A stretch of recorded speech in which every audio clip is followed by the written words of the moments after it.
Simple stress and strain. यहाँबाट consistently 16 मार्क्सको question सोधिरहन्छ। हिजो कसले सोध्दै थियो के अरे त्यो मोमेन्टम इनर्सियावालाबाट जम्मा सबै न्युमेरिकल मात्रै सोध्ने हो भनेर सोध्दै थियो होइन। होइन न्युमेरिकल मात्रै सोध्दैन है, त्यहाँबाट न्युमेरिकल कहिले काहीँ 12 मार्क्समा सोध्यो भने सोधिहाल्यो, सोधेन भने चाहिँ युजुअल्ली कसरी सोध्छ भने 8 मार्क्सको न्युमेरिकल सोधेर अनि 4 मार्क्सको थ्योरी पनि सोध्छ। थ्योरीमा डेफिनेसनहरू सोधेको छ, प्यारलल एक्सिस थ्योरमहरूको डेफिनेसन त्यस्तै हुन्छ नि, सबै जुन जुन डेफिनेसनहरू मैले लेखाएको छु। अनि एउटा बेलामा चाहिँ के गरेको छ भन्दाखेरि होइन, प्रोडक्ट अफ इनर्सिया पनि प्रुभ गर्न, प्रोडक्ट अफ इनर्सियाको भ्यालु खोज पनि भनेको छ है। Product of inertia for rectangle के अरे ट्रायङ्गलको लागि प्रोडक्ट अफ इनर्सिया खोज भनेको छ। यो इन्टिग्रेट गरेर गर्ने हो, बुकमा छ है डिएक्स डिवाईवाला। एकचोटि हेर है, त्यो पनि सोधेको छ। अनि प्यारलल एक्सिस थ्योरम प्रुभ गर भनेको छ प्रोडक्ट अफ इनर्सियाको लागि, यो पनि सकिहाल्छ है। यस्तै यस्तै क्वेसनहरू छ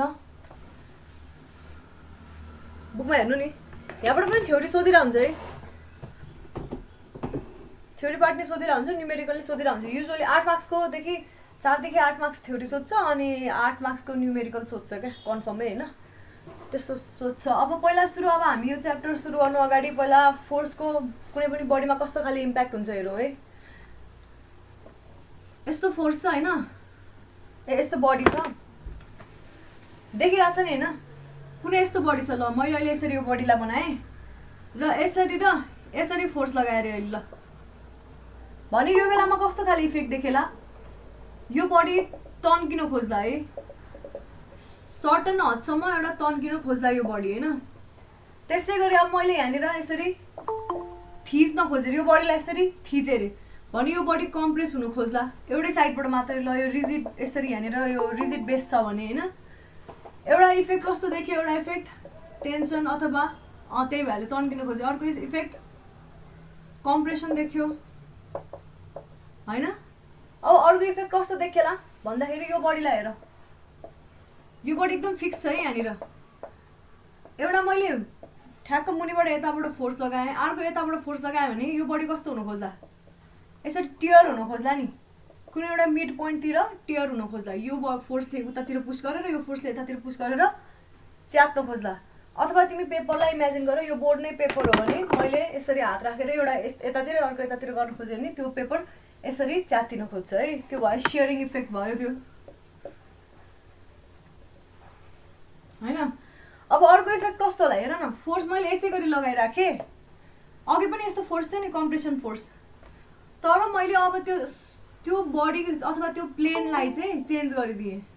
अघि यो प्लेनमा फोर्स लागेको थियो भने अब यो प्लेनमा फोर्स लाग्दैछ, यहाँनिर सपोर्ट छ, यहाँनिर सपोर्ट छ भने अब यो फोर्सको कारणले कस्तो इफेक्ट देखेला यहाँनिर भन त, यो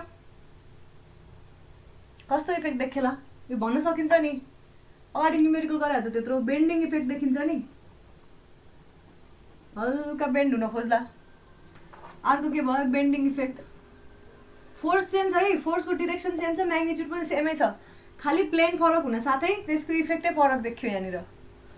अब अर्को खाले फोर्स चाहिँ कस्तो होला, कुनै यस्तो छ होइन र यस्तो साफ्ट छ मसँग भने यो साफ्टलाई मैले यसको हुन्छ नि सर्कमफेरेन्सको अबाउटमा यसरी परपेन्डिकुलर हुने गरी फोर्स लगाएर है। अब जस्तो कि यसरी हेर्ने भने यसको क्रस सेक्सन हेरौँ है, यस्तो छ, यसको क्रस सेक्सन हुने, यसरी मैले फोर्स लगाएँ, यसरी मैले फोर्स लगाएँ भने यसले के गर्न खोज्छ, ट्विस्ट गर्न खोज्यो,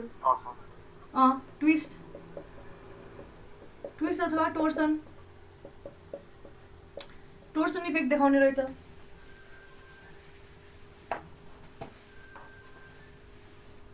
यस्तो स्लेन्डर कम्पोनेन्टलाई रोटेट गर्छ भने त्यो बेन्डिङै भए पनि, हुन त बेन्डिङै हो नि त एक हिसाबले, त्यसलाई चाहिँ टोर्सन नाम दिइन्छ है, नाम फरक हो होइन, इफेक्ट झन् भनिसकेपछि कुन प्लेनमा फोर्स लाग्छ, फोर्स त लाग्यो, फोर्स त फोर्स भइहाल्यो होइन, त्यो प्लेन अनुसार बडीले आफ्नो बेग्ला बेग्ला रियाक्सन देखाउने रहेछ।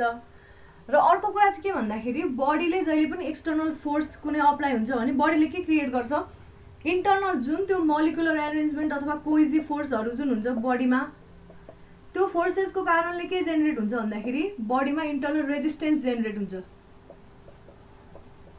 के को रिस्पोन्समा अरे, एक्सटर्नल फोर्सको रिस्पोन्समा।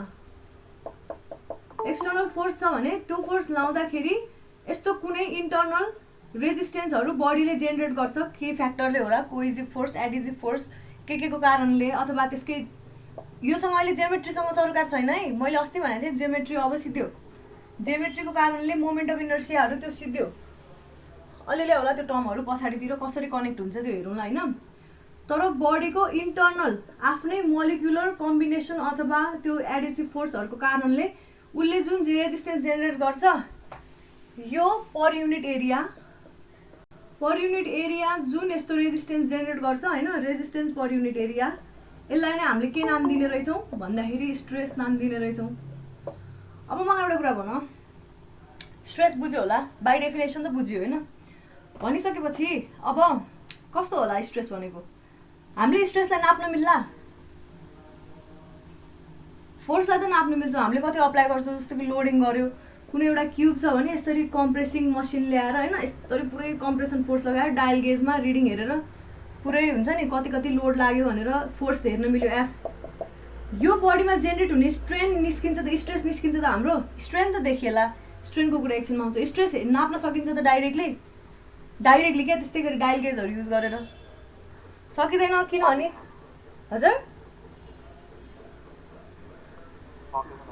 सकिँदैन नि, यसलाई डाइरेक्टली मेजर गर्ने केही उ नै छैन क्या। जहिले पनि हामीले एक्सटर्नल फोर्सको आधारमा इन्टर्नल्ली क्यालकुलेसन गर्ने मात्रै हो, त्यो डाइरेक्टली मेजर गर्ने मिल्दैन। जस्तै कि यो हामीले यस्तो फ्रेमहरूको क्यालकुलेसन गर्दाखेरि पनि एक्सटर्नल फोर्स अप्लाई गरेको चाहिँ हामीले नापेर दिन सक्यो होइन। अनि बडीको पोइन्टमा हामीले टेन्टेटिभली हुन्छ नि त्यसरी बडीले कसरी ट्रान्समिट गर्ला भनेर क्यालकुलेट गरेको, यसलाई डाइरेक्टली नाप्न मिल्ने यन्त्रै छैन।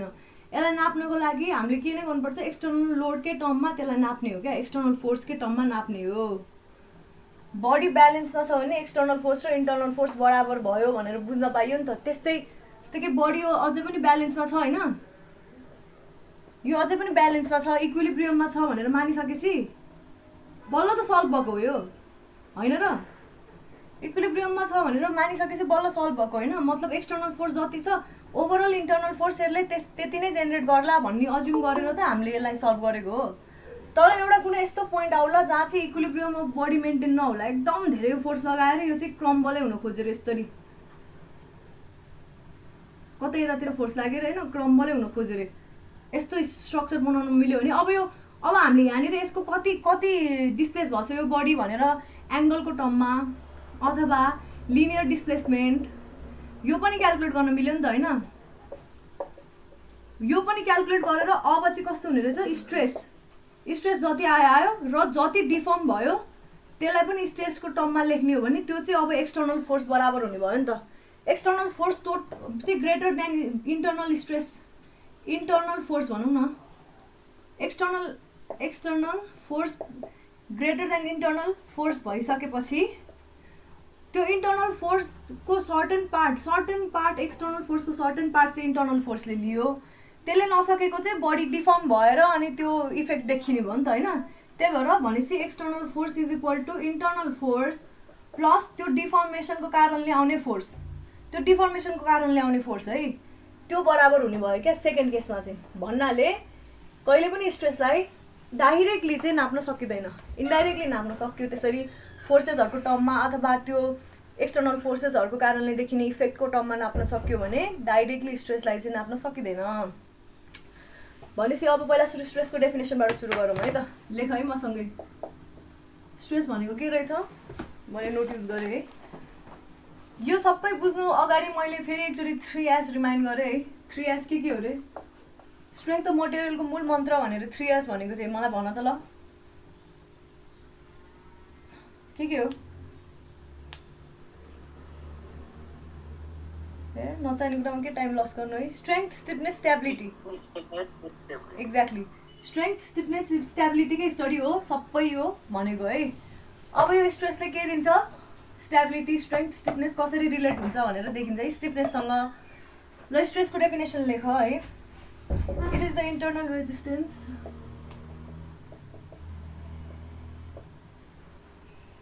देखिरहेको छ है आज राम्रो देखिरहेको छ म्याम, केही प्रब्लम छैन अब। साँच्चै भनेको कि साँच्चै म्याम साँच्चै it is the internal resistance or counter force. खालि फोर्स होइन नि, फोर्सको मैले कुरा गरेको छैन नि, इन्टरनल फोर्सको कुरा गरेँ होइन नि, स्ट्रेसको कुरा गरेको छु. स्ट्रेस भनेको internal force per unit area, internal resistance per unit area है, per unit sectional area.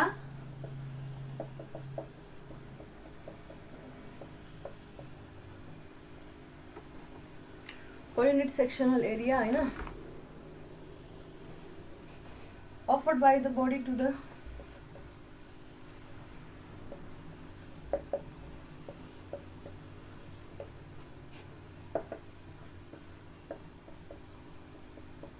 distorting होइन effects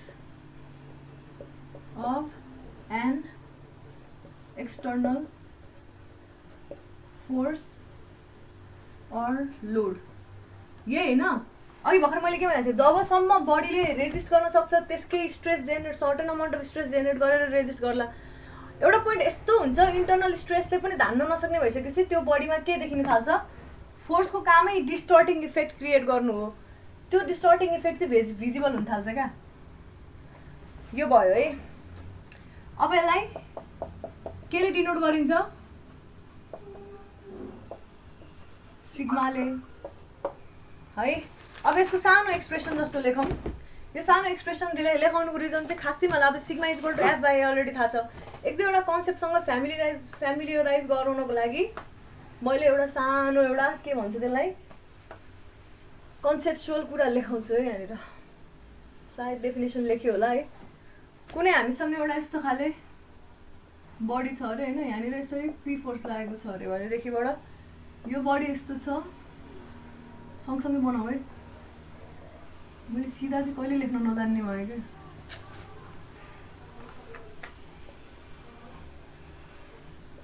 यस्तो छ है. अब यो पी फोर्सको कारणले यो एउटा कुनै सेगमेन्टमा कस्तो खाले स्ट्रेस देखेला भनेर हेरौँ है पहिला सुरु.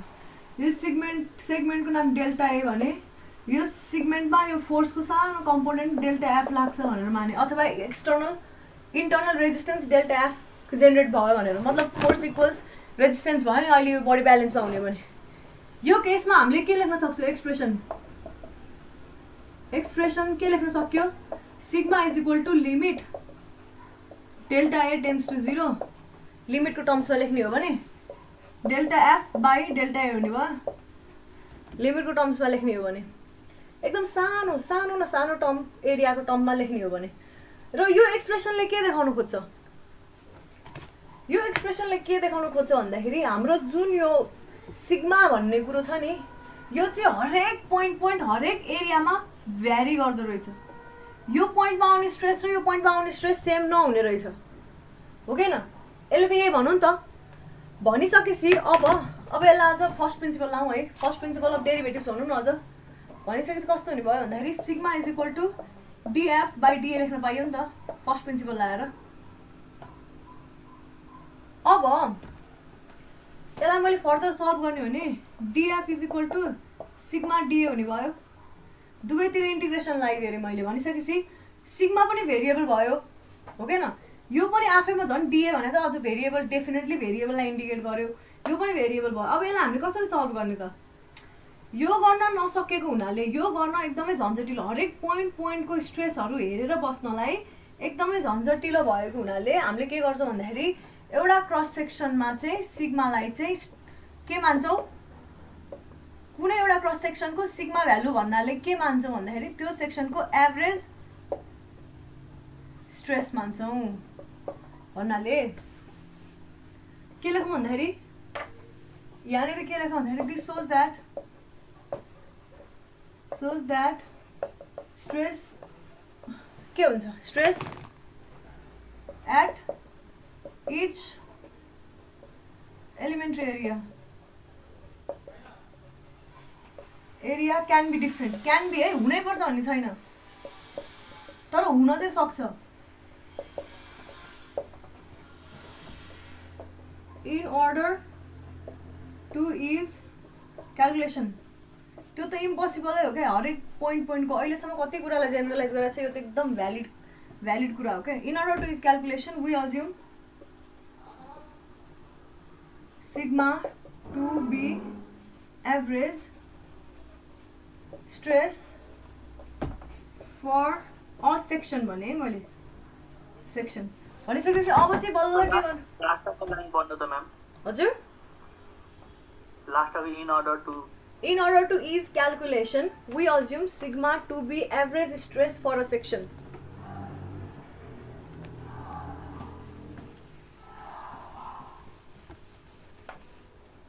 यति भइसकेपछि अब सिग्मालाई बाहिर निकाल्न पाइयो नि त df is equal to sigma dA गर्न पाइयो यसलाई इन्टिग्रेट गर्यो भने एक्सटर्नल फोर्स बराबरै आउँछ जतिसुकै फोर्स डिस्ट्रिब्युट भइसके पनि हरेक पोइन्टले जति जति फोर्स दिए पनि त्यसलाई सम गर्ने भने लास्टमा एक्सटर्नल फोर्स बराबरै आउँछ अथवा पी आफै लेखौँ अहिलेको लागि इन्टर्नल फोर्सलाई होइन into A since F is equal to P है के लेख्न पाइयो यसपछि or P is equal to sigma A होइन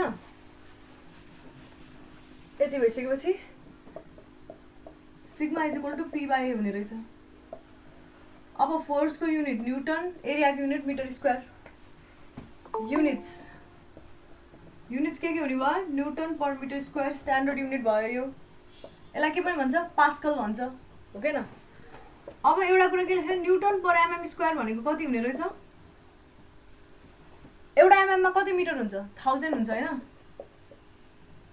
भनेपछि यो 10⁶ न्युटन पर मिटर स्क्वायर हुने रहेछ भनेको 1 एमपिए बराबर हुने रहेछ 1 न्युटन पर एमएम स्क्वायर भनेको 1 एमपिए बराबर हुन्छ है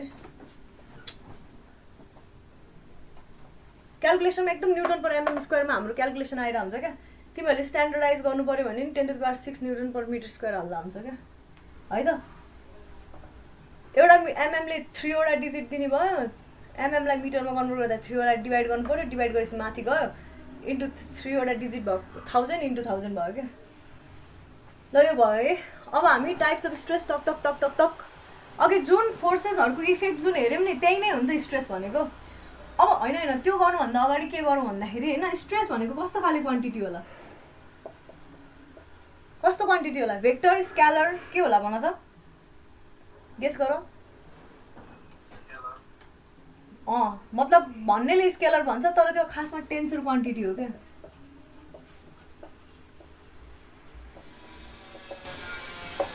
किनभने यसले भेक्टर यो भेक्टर होइन किन भन्दाखेरि यसले भेक्टर एडिसन फलो गर्दैन अनि अर्को चाहिँ यो स्केलर पनि होइन किन भन्दाखेरि यो केमा डिपेन्ड गर्ने भयो इट डिपेन्ड्स अन म्याग्निट्युड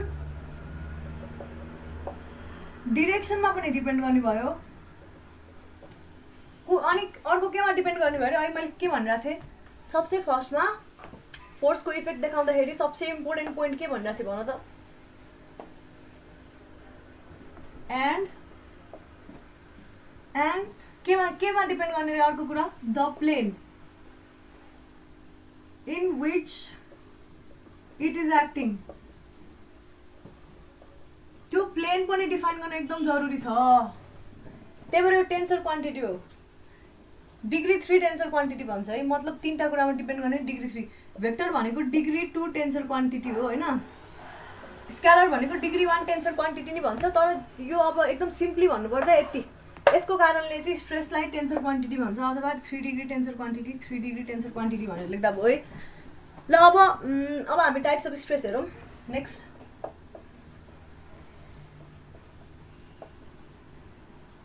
सबसे फर्स्टमा दुईटा क्याटेगोरी छ यसको है डाइरेक्ट स्ट्रेस र इन्डाइरेक्ट स्ट्रेस डाइरेक्ट स्ट्रेस भन्नाले चाहिँ कस्तो भन्दाखेरि फोर्स लाग्यो जहाँ फोर्स लाग्यो जस्तो फोर्सको मतलब फोर्सको डाइरेक्ट इफेक्ट भनेको कस्तो हो टेन्सन र कम्प्रेसन हो नि फोर्सले लाउने भनेको त टेन्सन र कम्प्रेसनै हो नि होइन खालि सिम्पली तर त्यस्तो नभएर जस्तै कि हेर न यो प्लेनमा लाग्दाखेरि यसले टेन्सन कम्प्रेसन दिइरहेको छ भने यो प्लेनमा लाग्दाखेरि बेन्डिङ दियो नि त होइन बेन्डिङ त हेर न यसरी हुने कुरा हो एकदम अनरिलेटेड जस्तो देखिने खालेलाई चाहिँ सबैलाई इन्डाइरेक्ट स्ट्रेसभित्र क्याटेगोराइज गरेको छ है मैले नै अहिलेसम्म यसको भ्यालिड यो डिफ्रेन्स भेटेको छैन नेटमा खोज्दाखेरि होइन यो एकदम बकवास लाग्यो मलाई यो डिफ्रेन्स गरेको चाहिँ तर अब बुकमा यस्तै थियो त्यही भएर मैले पनि यसै गरी नै पढाउनु खोजेँ डेफिनेसन नै त्यस्तै दिन खोजेँ है अर्को अब टोर्सन र बेन्डिङ चाहिँ इन्डाइरेक्ट स्ट्रेस भयो क्या भन्नाले फोर्स ढ्याक्कै लाग्यो भने त्यहीँको त्यहीँ अब कम्प्रेसन र टेन्सन देखिनुपर्ने ठाउँमा अरू इफेक्ट बेन्ड हुन खोज्ने त्यो ट्विस्ट हुन खोज्ने यस्तो खाले इफेक्टलाई इन्डाइरेक्ट इफेक्ट भित्र राखेको छ स्ट्रेस अनि त्यस्तो खाले बडीमा देखिने स्ट्रेसलाई चाहिँ इन्डाइरेक्ट स्ट्रेसभित्र राख्यो है। यो यसको डेफिनेसनमा के लेखेको छ भने द स्ट्रेस एक्जाममा क्याटेगोरी गर भन्यो भने यो लेख्नु पर्यो है। The stress developed due to direct loading condition.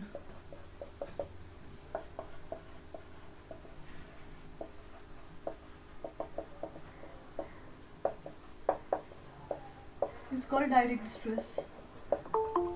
कसैलाई कुनै पोइन्टमा कन्फ्युजन छ भने सोध है। तिमीहरूले मलाई यहाँ एउटा एकदम रमाइलो क्वेसन सोध्छौ भनेर आश गरेर थिएँ, सोधेर अर्को के को युनिट पास्कल छ भन त मलाई। प्रेसर हो भनेपछि स्ट्रेस र प्रेसर एउटै हो त भनेपछि युनिट त सेम आयो, डेफिनेसन पनि फोर्स अपन एरिया नै छ, सेम होला त। काइन्ड अफ प्रेसर नै होला, तर प्रेसर भन्दा फरक पनि हुन सक्ला। कसरी फरक होला त पर्ख म देखाउँछु है त। म यो पहिला टाइप्स अफ स्ट्रेस पढाएर भ्याउँछु, त्यसपछि तिमीहरूले एन्सर गर्न सक्यो भने मैले तिमीहरूलाई यो ल राम्रैसँग ध्यान चाहिँ दिँदो रहेछ। Connect you are able to connect the dots भनेर भन्छ है त रोपाई हल्यो। अब यो डाइरेक्ट स्ट्रेसमा सबसे फर्स्टमा पर्छ नर्मल स्ट्रेस। नर्मल स्ट्रेस भनेको यस्तो स्ट्रेस हो जुन चाहिँ जुनसुकै एरिया कन्सिडर गरिरहेको छौ त्यो एरियाको परपेन्डिकुलरली लाग्छ। केही नसोच, नर्मल स्ट्रेस भनेको एरियाको परपेन्डिकुलरली लाग्ने स्ट्रेस हो, परपेन्डिकुलरली। अर्को छ यसको ठ्याक्क उल्टो ट्यान्जेन्सियल स्ट्रेस अथवा सियर स्ट्रेस, त्यो चाहिँ एरियाको प्यारलल लाग्ने भयो। भनिसकेपछि अब मलाई भन यो केसमा यो स्ट्रेस नर्मल स्ट्रेस के होला? यो नर्मल स्ट्रेस भयो होइन। यो केसमा नर्मल स्ट्रेस कस्तो होला? यस्तो खाले फोर्स छ भने नर्मल स्ट्रेस कस्तो होला? यो केसमा यस्तो खाले इन्क्लाइन सर्फेस छ होइन, यसको लागि नर्मल स्ट्रेस यो होला कि नहोला भन त? हुँदैन, एक्ज्याक्टली त्यसको कम्पोनेन्ट हुन्छ। यो चाहिँ हुन्छ सिग्मा नर्मल स्ट्रेस, यतातिर आयो सिग्मा टाउ पनि भन्छ कि क्या होइन, केले इन्डिकेट गर्छ अरे? अहिले एकछिनमा देखाउँला यो त्यति धेरै। पहिला सुरु नर्मल स्ट्रेस चाहिँ हेरौँ है। जोस् त्यो चाहिँ ट्यान्जेन्सियल स्ट्रेस हो होइन, लोडिङ भयो। र नर्मल स्ट्रेसको डेफिनेसन लेख्न सकिहाल्यो है। भनेपछि मैले अघि कति लेखाएको थिएँ? 1 नम्बर लेखाएको थिएँ कि आई लेखाएको थियो होला है। नर्मल स्ट्रेस एउटा भयो नर्मल स्ट्रेस। नर्मल स्ट्रेसको डेफिनेसन लेख सकिहाल्ला नि होइन। Normal stress this is a stress which acts perpendicular to the surface considered. त्यो त along the direction of force हैन र नर्मल स्ट्रेस भने त, तर सर्फेसको परपेन्डिकुलरमा हो क्या। Along the direction of force पनि हो। तिम्रो फोर्सको डिरेक्सन त यो छ नि अहिले होइन, फोर्सको डिरेक्सन यो छ। अब तिमी अलोङ द डिरेक्सन भन्न मिल्यो यो केसमा? तिम्रो इन्क्लाइन सर्फेस छ होइन, तिम्रो फोर्स यस्तो छ भने अब along the direction of force भन्न पाइयो? इन्क्लाइनमा नर्मल स्ट्रेस कसरी लाग्छ त? त्यसमा त बेन्डिङ अथवा टोर्सन लाग्छ होला नि त होइन। नर्मल स्ट्रेस पनि जुन सर्फेसको होइन, सर्फेस हरेक सर्फेसको, जस्तै कि यो सर्फेस भयो होइन, यो सर्फेसमा यसरी फोर्स लाउँछ भने यसले धेरैवटा इफेक्ट दिन सक्छ के। यसले नै बेन्डिङ पनि दिन सक्छ। यही पोइन्टमा हेर्यो भने यहाँ मोमेन्ट आइरहेको छ कि छैन, यसले बेन्डिङ पनि दिन सक्यो। एउटा आफ्नै यही एक्सटर्नल फोर्सकै कारणले यो बडीलाई तन्काउन पनि खोजिरहेको होला। धेरैवटा इफेक्ट देखिन्छ क्या एउटै बडीमा। कहिले पनि स्ट्रेस भनेको आइसोलेटेड कन्डिसन नसोच, एउटा खाली इम्प्याक्ट देखिन्छ भने अर्को खाली इम्प्याक्ट देखिँदैन भन्न सकिँदैन। जस्तै कि यही ट्विस्टिङमै पनि हेर न, यसरी मैले सियर गर्न खोजेँ भने यो बडी त ट्विस्ट मात्रै नभएर अरू इम्प्याक्ट पनि देखिन सक्छ क्या यसलाई। त्यही भएर त्यो चाहिँ सपोज नगर है, त्यो चाहिँ एकदम रङ एप्रोच हो। Along the direction of force खासै भनिहाल्न मिलेन नि यो केसमा होइन, परपेन्डिकुलरली लाग्छ भने। अब यस्तो केसमा भन्यो भने ल यो केसमा होइन, यो केसमा अब यो हाम्रो स्ट्रेस यसरी लाग्यो अरे भने यसलाई के भन्ने? नर्मल स्ट्रेस भन्ने।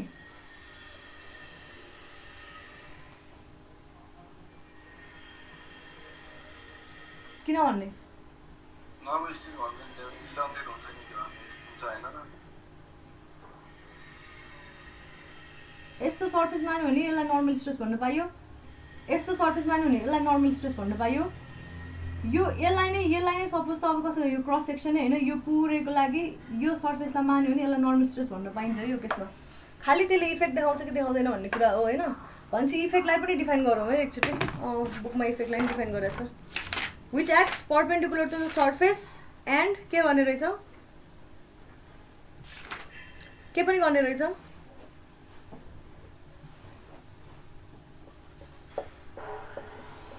यो डेफिनेसन एकदम भेग भयो क्या यति मात्र लेख अहिलेलाई किनभने क्लियरली हेर न यो केसमा फोर्स यसरी लागेको छ हामीले एक्सियल डिरेक्सनतिर लागेको भनेर भन्नै मिलिरहेको छैन क्या यति मात्रै भन अब यसको टाइपमा चाहिँ एउटा पर्छ लङ्गिट्युडनल स्ट्रेस है यसको टाइपमा लङ्गिट्युडनल स्ट्रेस पर्यो हो यो लङ्गिट्युडनल स्ट्रेस चाहिँ अब भन्न पाइयो कि कस्तो भन्दाखेरि यो चाहिँ ठ्याक्कै कतातिर लागेको भन्न पाइयो भन्दाखेरि डिरेक्सन अफ फोर्सतिर लाग्न पाएको भन्न पाइयो क्या लङ्गिट्युडनल स्ट्रेस चाहिँ यस्तो नर्मल स्ट्रेस हो जुन बेलामा चाहिँ फोर्स र एरिया ठ्याक्कै परपेन्डिकुलर छ एकअर्कासँग ए भन्नाले एरिया चाहिँ के छ भन्दाखेरि होइन क्रस सेक्सन हजुर टेन्साइल स्ट्रेस भनेकै लङ्गिट्युडनल स्ट्रेस हो टेन्साइल र कम्प्रेसिभ पर्छ क्या यसमा चाहिँ हो मैले यो बुझाउन खोजिरहेको थिएँ कि टेन्साइल र कम्प्रेसिभ चाहिँ लङ्गिट्युडनल स्ट्रेसभित्र पर्ने भयो नर्मल स्ट्रेसभित्र चाहिँ लङ्गिट्युडनल स्ट्रेस पर्छ कस्तो बेलामा पर्यो अरे भन्दाखेरि क्रस सेक्सन एरियाको परपेन्डिकुलरमा फोर्स लाग्यो र त्यहाँबाट जेनेरेट हुने परपेन्डिकुलर स्ट्रेसलाई नै के भनियो भन्दाखेरि लङ्गिट्युडनल स्ट्रेस त्योमा के पर्ने भयो भन्दाखेरि यो सर्फेसमा एउटा टेन्साइल हुन सक्यो होइन अर्को कम्प्रेसिभ हुन सक्यो अब मलाई भन त्यही भएर चाहिँ टेन्साइल र कम्प्रेसिभ यसमा परेको है भनेपछि अब हामीसँग यस्तो खाले इन्क्लाइन छ भने यसमा त सियर इफेक्ट पनि देखिने रहेछ नि त एउटा मात्र इफेक्ट देखियो त यो इन्क्लाइन खाले सर्फेस छ है एकछिन यो मेटे मैले यो इन्क्लाइन खाले सर्फेस छ यसमा यसरी फोर्स लागेको छ यो सर्फेस कन्सिडर गरिरहेको छु यसरी फोर्स लागेको छ भने यो केसमा यहाँनिर खाली टेन्साइल र कम्प्रेसिभ मात्रै जेनेरेट भएको छ त हेर्दाखेरि टेन्साइल एउटा जेनेरेट भयो अर्को सियरिङ पनि गरिरहेको छ क्या यसले त्यही भएर नर्मल स्ट्रेसले चाहिँ प्योरली टेन्साइल र कम्प्रेसिभ मात्र यो कम्पोनेन्ट त हाम्रो यो हो नि नर्मल स्ट्रेस त्यही भएर तिमीले अघि भनेको along the direction of force भन्न अलिकति मिल्दैन है बुझ्यौ नि अलङ द डिरेक्सन अफ फोर्सले त धेरैवटा कम्पोनेन्ट अफ फोर्सेस दिइरहेको हुन्छ यसले त बेन्डिङ नै दिइरहेछ सियरिङ नै दिइरहेछ यहाँनिर त नर्मल स्ट्रेस पनि दिइरहेछ नर्मलले खालि त्यस्तो खालि इफेक्ट देखाउने भयो ठ्याक्क सर्फेसको परपेन्डिकुलरली बडीलाई त्यसलाई रेजिस्ट गर्ने भयो है के लेखेर मैले लङ्गिट्युडनल स्ट्रेस है इसको बारेमा लेखौँ है normal stress acting at the cross section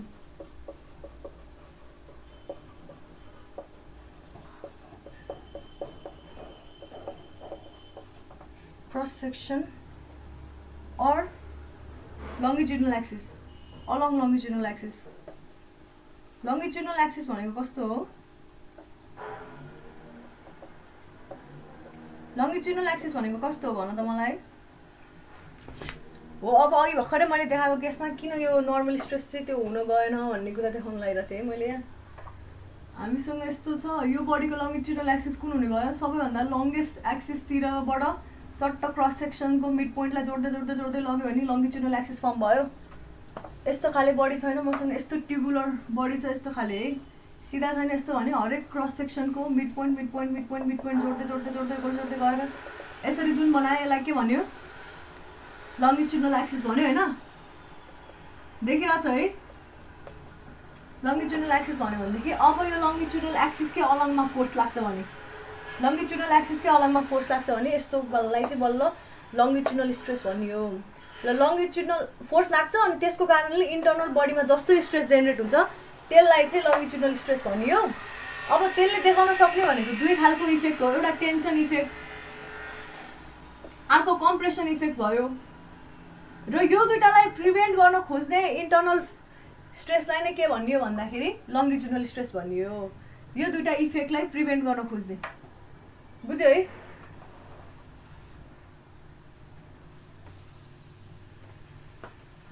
अब हामी जाउँ अर्को खाले सेकेन्डमा गयौँ हामी कहाँ टेन्जेन्सियल टेन्जेन्सियल स्ट्रेस कस्तो खाले स्ट्रेस हो रे एक्टिङ अलोङ द यसलाई के पनि भनिन्छ भन्दाखेरि शियर स्ट्रेस है along the surface considered. This kind of stress acts along the surface considered.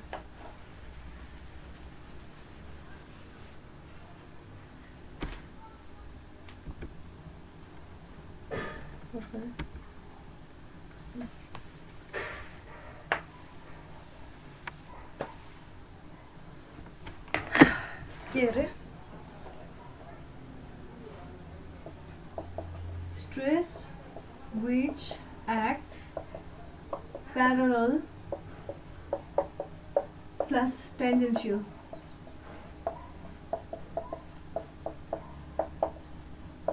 Surface considered.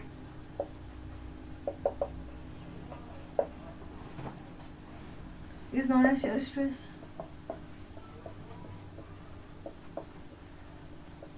अब यो हामीले एउटा खाले डाइरेक्ट स्ट्रेस भित्र एउटा पढ्यौं नर्मल स्ट्रेस अर्को पढ्यौं टेन्जेन्शियल अथवा शियर स्ट्रेस अथवा अर्को के पनि भनिन्छ यसलाई त्यति नै हो अनि भनिसकेपछि अब मैले अघि जुन एउटा एक्जाम्पल देखाएँ नि यो अब्लिक प्लेन भयो नि हैन हाम्रो बडी यस्तो छ हैन तर यसको मैले कुनै पनि प्लेनमा चाहिँ मलाई स्ट्रेस एनालाइज गर्न मन लाग्यो भने यसमा आउने स्ट्रेस चाहिँ कस्तो कस्तो होला कुनै यस्तो खाले यो यसलाई के भन्यो लङ्गिट्युडनल फोर्स भन्यो है लङ्गिट्युडनल फोर्स लागेको छ एक्सटर्नल लङ्गिट्युडनल फोर्स लागेको छ भने त्यो बडीमा कुनै थीटा डिग्रीमा इन्क्लाइन भएको अब्लिक प्लेनमा चाहिँ कस्तो कस्तो खाले स्ट्रेसहरू अब्जर्भ होला भन्ने कुरा मैले अब हेर्न गइरहेको छु है यो वाला चाहिँ एक्जाममा सोधेको छ ल अब मैले गर्न गएको कुरा चाहिँ एक्जाममा सोधेको छ के भनेर सोधेको छ भने derive a relation for stresses obtained on oblique plane भनेर सोधेको छ है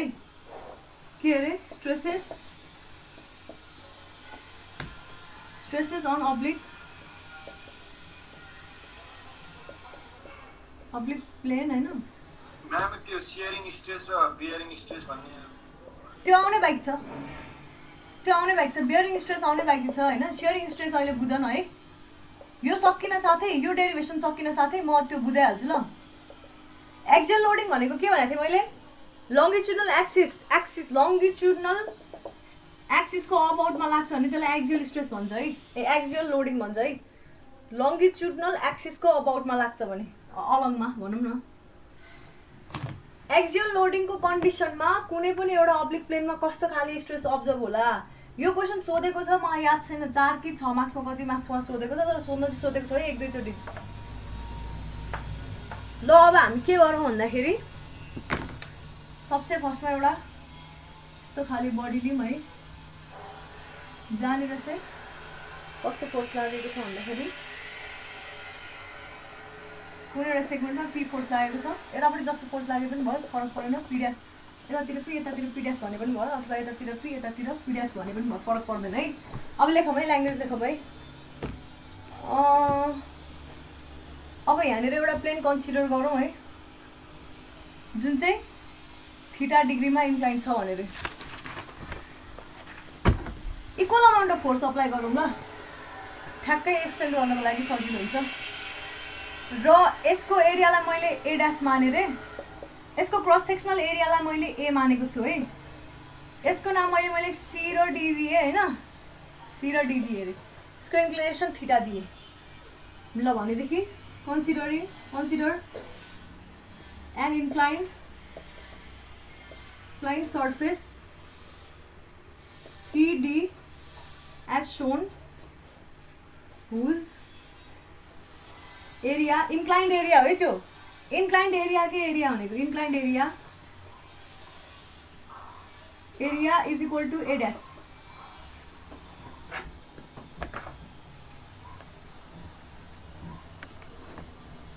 the cross sectional area of body is A and P axial tensile force acts on the body अहिलेसम्म मैले खाली क्वेसनको डिस्क्रिप्सन दिइरहेको छु है। भनिसकेपछि let theta be the angle at which CD is inclined भने है। यति भनिसकेपछि के गर्नु पर्यो? सबसे फर्स्ट काम के गर्नु पर्यो? यति लेख हैन, यो डायग्राम यहाँ माथि हुन्छ अनि यो डायग्रामलाई फेरि एकचोटि यो डायग्रामलाई बनाऊ। यति पार्टलाई कन्सिडर गर्नु बनाऊ है। यो पोइन्टमा पी फोर्स लागेको थियो, अब यो पोइन्टमा पनि पी नै फोर्स लाग्छ हैन। बडीमा थाहा छ नि, हरेक सेगमेन्टमा यहाँ पी फोर्स लागेको छ नि, यहाँ काट्ने हो भने इक्वल अमाउन्टको रेजिस्टिङ फोर्स पी लाग्छ।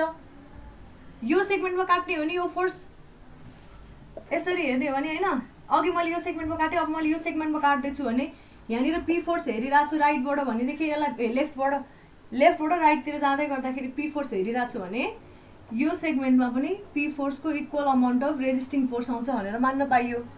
यो पी भनेको अहिले के भयो? इन्टर्नल रेजिस्टिङ फोर्स भयो। यो चाहिँ बराबर एक्सटर्नल पीसँग छ है। अब यसलाई रिजल्भ गर्यो, यो एंगल थीटा हो है। यो एंगल थीटा हो भने यसलाई रिजल्भ गर्यो एउटा नर्मल कम्पोनेन्ट सिग्मा एन भनौँ। यो कति हुने भयो र एउटा यो कम्पोनेन्ट, यसलाई के भन्छ? टाउ भनेको थिएँ क्या हो मैले, टाउ नै भन्छ, टाउ थीटा हुन्छ के। अघि त्यहाँ लेख्नु बिर्सेछु है, टाउ थीटा है। यो थीटा हो भने यो कति हुन्छ? कति हुन्छ यो? p sin theta. यो थीटा आइसकेपछि यो नि थीटा हुने भयो हैन। अल्टरनेट एंगल क्या यो अनि यो हेर न, यो एंगल अल्टरनेट हो नि। यो नि थीटा हो भने यो नि थीटै भइहाल्यो। त्यसपछि यो भनेको p cos थीटा हुने रहेछ। सबैले बुझिरहेको छ है अहिलेसम्मको कुरा? यो p फोर्स जुन डटेड p छ त्यो p लाई र अनि त्यसपछि यो सर्फेसलाई हेर। यहाँ मैले थीटा भनेको छ हरिजन्टल छ भनेपछि पी आफै हरिजन्टल हो भने त्यो प्लेनले थीटा बनाउने भइहाल्यो। त्यही भएर यसको यतातिर पी कस कम्पोनेन्ट आयो, पर्पेन्डिकुलरतिर पी साइन कम्पोनेन्ट आयो। यति भयो। अब नाउ ए ड्यास भनेको कति हुने भयो? ए ड्यास भनेको यो हो। यो फिगर बनाऊ है पहिला सुरु। यस्तो छ। यो क्रस सेक्सन हो। क्रस सेक्सन मैले यो ए भन्यो भने हाम्रो यो ए ड्यास हो र यो थीटा डिग्री हो भने ए ड्यास भनेको कति हुने रहेछ?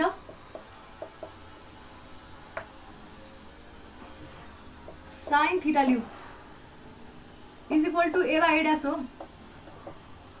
Sine theta is equal to A by A dash हो। यो ट्रायंगल हेर्ने हो भने यहीँनिर क्रस सेक्सन एउटा लिने हो भने sine theta is equal to A by A dash भनिसकेपछि which implies A dash is equal to A by sine theta भयो है। यसलाई इक्वेसन नम्बर 1 भन है। बुझिरहेछ? पहिला यो सकेपछि यो डायग्राम बनाऊ, त्यसपछि यस्तो साइडमा यो पनि बनाऊ अनि त्यसपछि sine theta is equal to यो लेख अनि यो इक्वेसन 1 देऊ। त्यसपछि अब नेक्स्ट स्टेपमा के गर्छौँ भन्दाखेरि नर्मल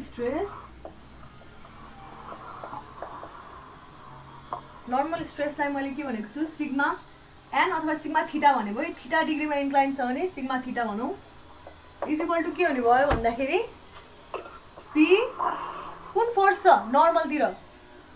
पी साइन थीटा हो। यो त पी साइन थीटा मात्र लेख है, यो टाउ लेख्न पाइँदैन। यो त बाई एरिया त गर्नै बाइक थियो नि। ओहो यहाँ गल्ती भयो। यहाँ पी साइन थीटा लेख होइन, यहाँ पी कस थीटा लेख है गाइस। त्यो सिग्मा लेख्दाखेरि त बाई ए पनि हुनुपर्थ्यो, त्यहाँ त बाई ए नै छैन यार। कहाँ त्यस्तो गर्न पाएन नि होइन। बुझिरहेछ है? पी साइन थीटा अपन अब एरिया कुन एरिया लिनु पर्यो हामीले? यहाँनिर कुन एरिया लिनु पर्ला? ए ड्यास लिनु पर्यो।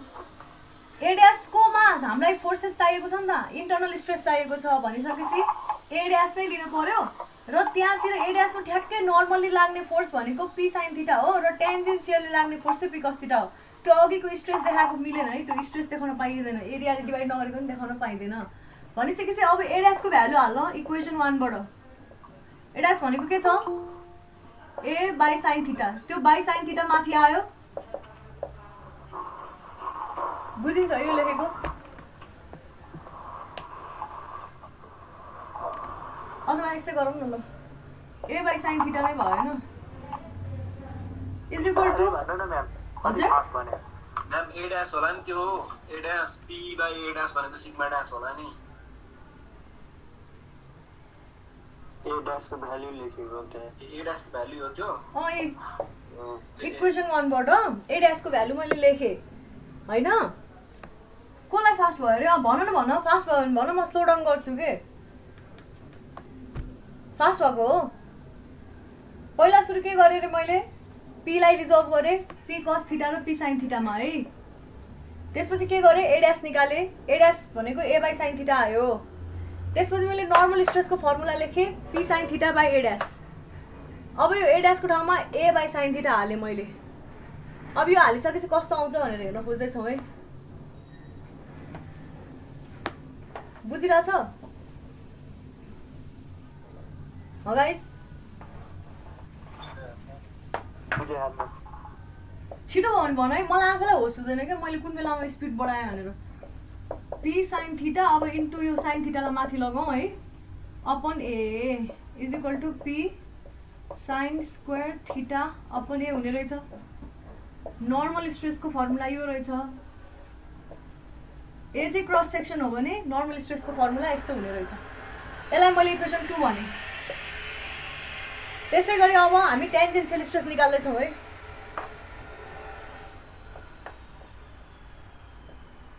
टेन्जेन्सियल स्ट्रेसलाई के पनि भन्छ अरे शियर स्ट्रेस टाउले रिप्रेजेन्ट गर्छ यस्तो टाउले है यो भनेको के हुने भयो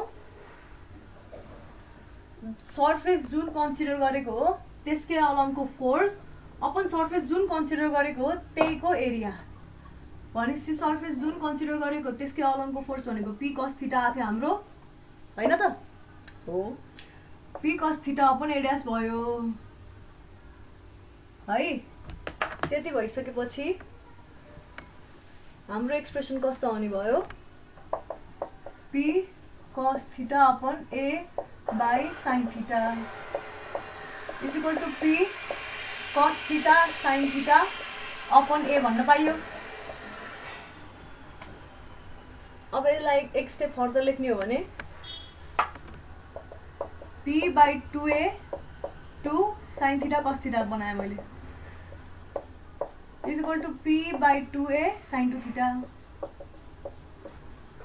एक्जाममा यति मात्रै गरेर तिमीहरुको काम सिद्धिदैन जहिले पनि एक्जाममा त्यो त थाहा होला है थर्ड इक्वेसन एक्जाममा कन्डिसन्सहरु पनि लेख्न पर्छ भन्नाले यति मात्रै गरेर पुग्दैन के लेख भन्दाखेरि maximum and minimum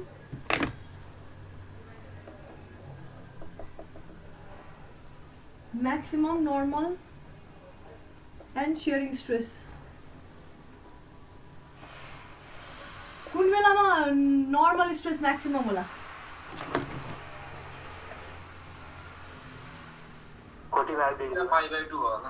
sigma theta is equal to p sin square theta by a छ कि छैन when sin square theta is equal to 1 sigma theta will be maximum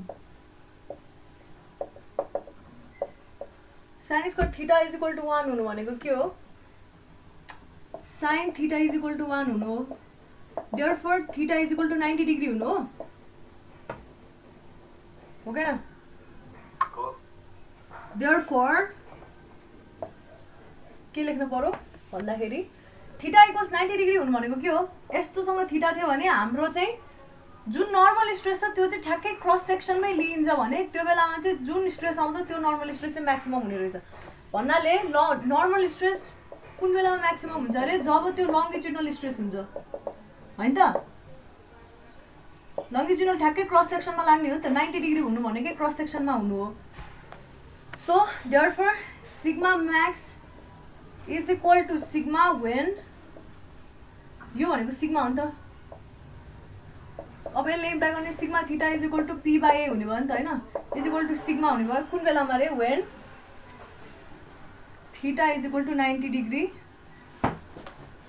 or plane of the section is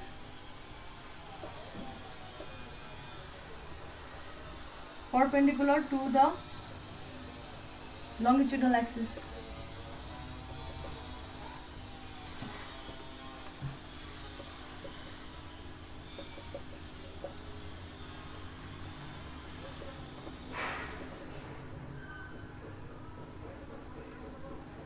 member भनौँ न ल के भने मैले cross section बराबर हुनु त्यो भनेको लङ्गिट्युडल एक्सिसको परपेन्डिकुलर छ भने क्रस सेक्सन भनेको त्यही त हो लङ्गिट्युडल एक्सिसको परपेन्डिकुलर भएको सेक्सनलाई क्रस सेक्सन भनियो भाइस वर्सा ल यो भयो है अब सेयरिङ स्ट्रेस चाहिँ कुन बेलामा म्याक्सिमम होला टाउ थीटा लाइकवाइज हैन टाउ theta will be maximum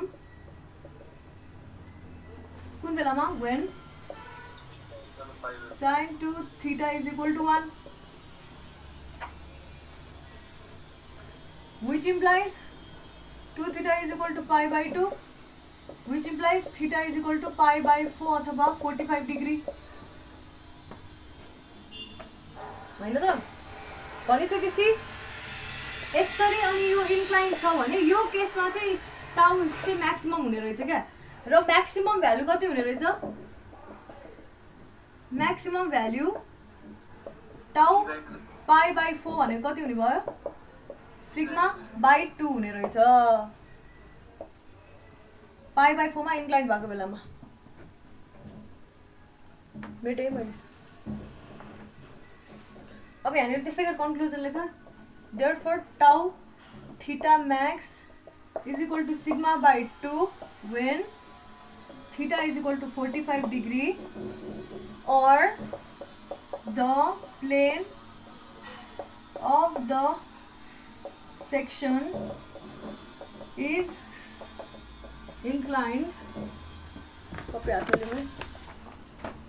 at 45 degree with axis of member.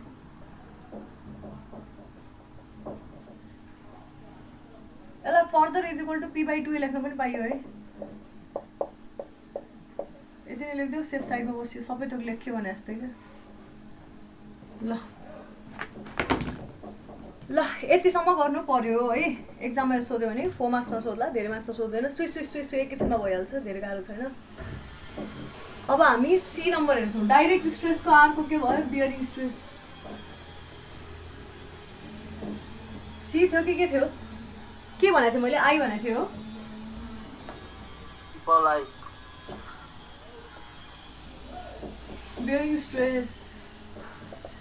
Bearing stress भनेको चाहिँ के होला त भन्दाखेरि बियरिङ स्ट्रेस भनेको चाहिँ यस्तो स्ट्रेस हो जब दुईटा डिफ्रेन्ट बडी छ अनि एउटा बडीमा स्ट्रेस आयो रे भने त्यो बडीमा आएको स्ट्रेसले चाहिँ अर्को बडीमा चाहिँ कस्तो इफेक्ट देखाउला भन्ने स्टडी नै बियरिङ स्ट्रेसको अन्डर हुन्छ है भन्नाले अब यो एक्जाम्पलमा एकदम सबभन्दा बढी तिमीहरूले पढिराख्ने एक्जाम्पल एउटा त्यो के छ भन्दाखेरि होइन बियरिङ क्यापासिटी सोइल बियरिङ क्यापासिटीहरू के पर्छ पाइल फाउन्डेसन पढ्दाखेरि पछि होइन पाइल भनेको के हो यस्तो एकदम लामो ट्युबुलर कुरा हो होइन यो अन्डरग्राउन्डमा यसरी हालेको हुन्छ है अनि यो हालेको कुराको यो वालमा चाहिँ यो सोइल र यो पाइलको इन्टरेक्सनमा जुन स्ट्रेस जेनेरेट हुन्छ त्यसलाई बियरिङ स्ट्रेस भन्छ क्या दुईटा डिफ्रेन्ट एउटा बडीमा आउने स्ट्रेस अर्को बडीमा ट्रान्सफर हुने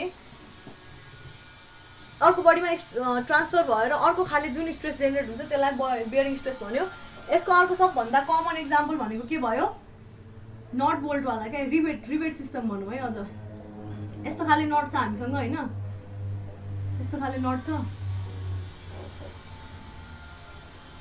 यो चाहिँ दुईटा प्लेट हो है यो दुईटा प्लेट हो त्यो प्लेटलाई एउटा नटले यसरी दुईतिरैबाट हामीले बिर्को लगाइदियो कि मतलब के भन्छ त्यसलाई नट लगाइदियो कि भनेदेखिबाट यस्तो सिस्टममा अब जब मैले यो प्लेट तान्छु नि पी र पी फोर्सले ताने भने अब यहाँनिर के जेनेरेट होला त अघि भर्खर मैले के भनेको थिएँ स्ट्रेसेसहरू एक्सक्लुजिभ के छैन एउटा स्ट्रेस आउँदाखेरि अर्को स्ट्रेस पनि जेनेरेट भएको हुन्छ यो केसमा अब दुई खाले स्ट्रेसहरू देखिन्छ क्या यो नट जुन छ नि यो नटमा होइन यहाँबाट पुल जेनेरेट भएर यहाँबाट पनि पुल जेनेरेट भएर यो प्लेटमा एउटा यो प्लेटमा ताने होइन यो अर्को यो प्लेटमा ताने अथवा ल बिचमै ताने भने पनि यो पुल जेनेरेट भएर यसमा सियर स्ट्रेस जेनेरेट भएको हुन्छ क्या यसलाई रेजिस्ट गर्ने यहाँ क्यू यतातिर क्यू यस्तो खाले सियर स्ट्रेस जेनेरेट भएको हुन्छ भन्नाले त्यो प्लेट जुन तिमीले अब एकचोटि इमेजिन गर होइन दुईटा प्लेटलाई एउटा बोल्ट अथवा नट नै के भन्छ नट बोल्ट सिस्टमले गाँसेको छ भने त्यो प्लेटलाई तान्दाखेरि त्यो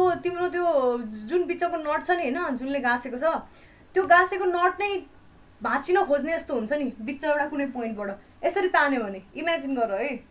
यो केसमा यहाँनिर के आयो, सियर स्ट्रेस आयो।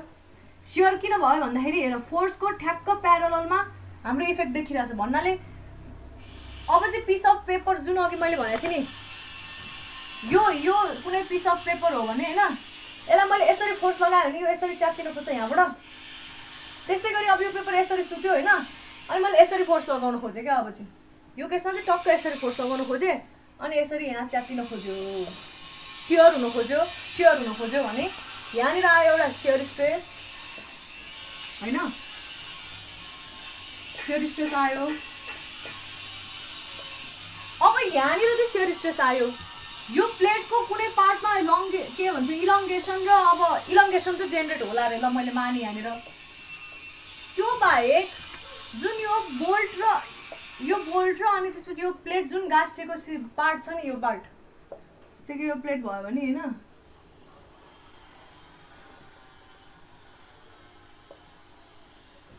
यस्तो छ अरे ए यस्तो सिस्टम छ भने होइन यस्तो सिस्टम छ भने यो पार्ट जहाँनिर यो हाम्रो यो नट बोल्टको यो गाँसिएको पार्ट हुन्छ यो पार्टमा यहाँनिर जुन नट छ यसलाई मैले सर्लक्क झिकेर यता देखाएँ है त्यो लोडिङको अन्डरमा त्यो देखाउँदाखेरि यहाँनिर सियर जेनेरेट भएर रहेछ सियर स्ट्रेस। तर यहाँनिर जेनेरेट भएको सियर स्ट्रेसले यहाँ चाहिँ कस्तो इफेक्ट गरे होला क्या यो पार्टमा त्योलाई नै के भन्यो बियरिङ स्ट्रेस। यहाँनिर नै डेफिनेटली एउटा कुनै स्ट्रेस त जेनेरेट भएको छ यसलाई ट्रान्सफर गरेको यसलाई भन्यो बियरिङ स्ट्रेस। डेफिनेसन लेखौँ है पहिला अनि यही एक्सप्रेसनबाट म तिमीहरूलाई बियरिङ स्ट्रेसको फर्मुला लेखाउँछु। त्यो एकदम रेयरली युजमा आउँछ, स्ट्रेन्थ अफ मटेरियलमा खासै न्युमेरिकलमा काम लागेको थिएन है। तर एक्जाममा सोध्यो भने लेख्न चाहिँ सक्नु पर्यो। टाइप्स अफ स्ट्रेसहरू लेख भन्न सक्छ है। ल लेख है एट द कन्ट्याक्ट कसैले केही नबुझेको छ गाइस?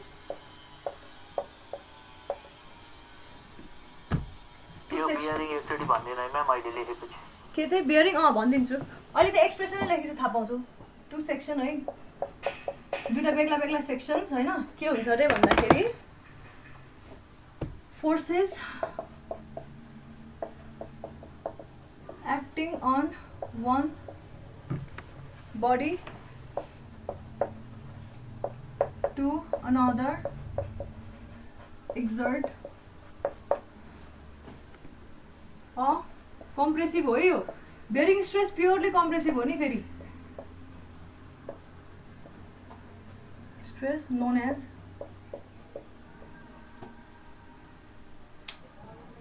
बियरिङ स्ट्रेस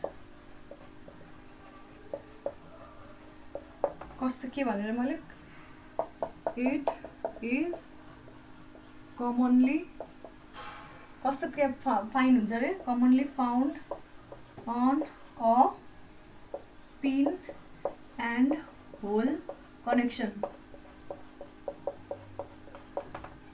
ल अब यसको एक्सप्रेसन हेरौँ है। मैले अघि भर्खर के भनेको थिएँ स्ट्रेस के हुन्छ युनिफर्मली डिस्ट्रिब्युटेड हुन्छ हुँदैन। स्ट्रेस युनिफर्मली डिस्ट्रिब्युटेड नहुने भइसकेपछि हामीले एभरेज स्ट्रेस लिएको थियौँ नि होइन। त्यसै गरी बियरिङ स्ट्रेस पनि प्र्याक्टिकल्ली हेर्ने हो भने कहिले पनि यो सर्फेस हेर नि यस्तो खाले कर्भ सर्फेसमा स्ट्रेस कसरी लाग्ला भनेर त हेर्न बहुत गाह्रो हुन्छ नि होइन। यस्तो खाले सर्फेसमा ठ्याक्कै स्ट्रेस कसरी लाग्ला ठ्याक्कै हेर्न गाह्रो हुन्छ। बेला कम्प्रेसिभ स्ट्रेस किन भन्यो भन्दाखेरि अघि यहाँनिर जुन आयो नि होइन यसले यो नटमा आएको फोर्सले होइन यसलाई नि यसरी फोर्स दिएर हुन्छ क्या। कसरी भन्नु हो यसरी क्या त्यो सर्फेस भित्र क्या सर्फेसको साइड साइडमा भनौँ न ल ठ्याक्कै भन्नुपर्दा सर्फेसको साइड साइडमा यसरी ठेलिरहेको हुन्छ नि होइन। ठेलिरहेको हुनाले यसलाई कम्प्रेसिभ भनियो है। अब यो कस्तो भन्दाखेरि अघि भर्खरै अघिको एक्जाम्पललाई म फेरि बुझाउँछु अनि त्यहाँबाट एक्सप्रेसन लेख्छु है। साह्रै भ्यायो कि भ्याएन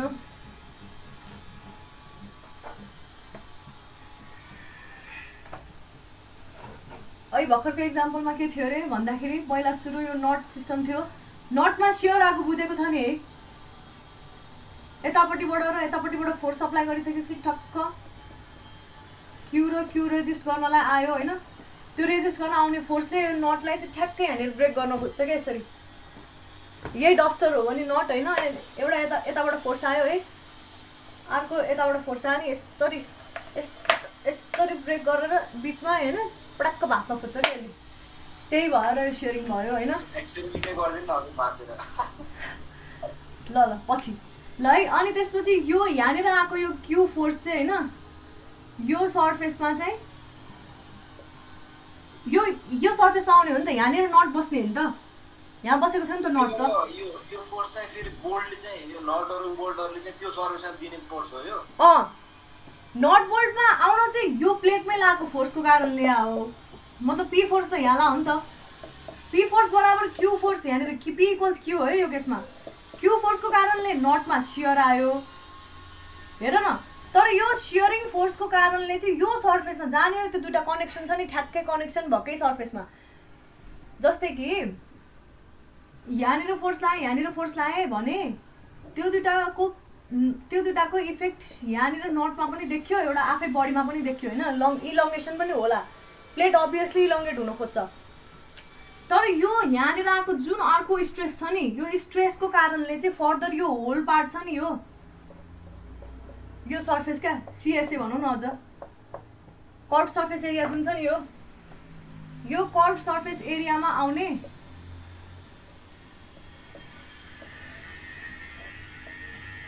यसमा आउने यो के भयो डायग्राम होइन। यो कर्भ सर्फेस एरियामा आउने स्ट्रेसलाई चाहिँ के भनियो, बियरिङ स्ट्रेस भनियो। अब हेर त यो त कर्भ सर्फेस एरियामा लाग्छ, यस्तो खाले सर्फेसमा लाग्छ होइन। यो सर्फेसमा लाग्ने स्ट्रेस हो। साइडबाट हेर्दा यस्तो यो औला इग्नोर माई थम्ब है भनेदेखिबाट यो सर्फेसमा लाग्ने अब तिमीले स्ट्रेस त एक त यस्तो प्लेन सर्फेसमै त स्ट्रेस भ्यारी गर्छ भनेको थिएँ मैले सेगमेन्टमा।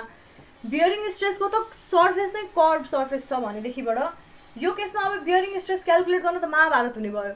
यसमा त रिसर्च भइरहेछ भन्नु नै पर्नु, मतलब रिसर्च भइरहेको हुन्छ। अनि त्यो रिसर्च अनुसार चाहिँ के पत्ता लागेको छ भन्दाखेरि एउटा इलेप्टिकल हुँदो रहेछ अरे क्या। यो जसरी स्ट्रेस एक्ट गर्छ नि, स्ट्रेस डिस्ट्रिब्युसन चाहिँ इलेप्टिकल हुन्छ अरे क्या। त्यस्तै कस्तो इलेप्टिकल हुँदो रहेछ अरे। तर अब अहिले हामीले त्यस्तो मानेर गऱ्यो भने त बहुत गाह्रो हुन्छ। त्यही भएर हामीले के गर्छौँ भन्दाखेरि जुन त्यो क्यू स्ट्रेस आएको थियो नि, क्यू फोर्स भनौँ अहिलेको लागि, किनभने फोर्स त क्यू आएको हो नि त, internal force. External force P लगाएको हो, त्यसको बराबर क्यू इन्टर्नल फोर्स आएको हो। त्यो क्यू फोर्स चाहिँ अब यो प्लेटमा कहाँनिर लाग्छ अरे भन्दाखेरि प्रोजेक्टेड एरियामा लाग्छ अरे। हाम्रो खास एरिया चाहिँ यसको यो कर्भ सर्फेस एरियामा लाग्ने हो बियरिङ स्ट्रेस। तर यो क्यालकुलेट गर्न गाह्रो हुन्छ। त्यही भएर प्रोजेक्टेड एरिया भन्नाले यो कर्भ सर्फेस एरियाको प्रोजेक्टेड एरिया के होला, उयो होइन यो रेक्ट्याङ्गललाई कर्भ सर्फेस प्रोजेक्टेड एरिया भन्न पाइयो। भन्नाले एउटा बल छ, बलको प्रोजेक्टेड एरिया कस्तो होला, कुनै एक्सिसमा लगेर ड्रममा हान, त्यहाँनिर त्यसले कस्तो रिफ्लेक्ट गर्छ भन्दाखेरि यस्तो रिफ्लेक्ट गर्छ। सर्कल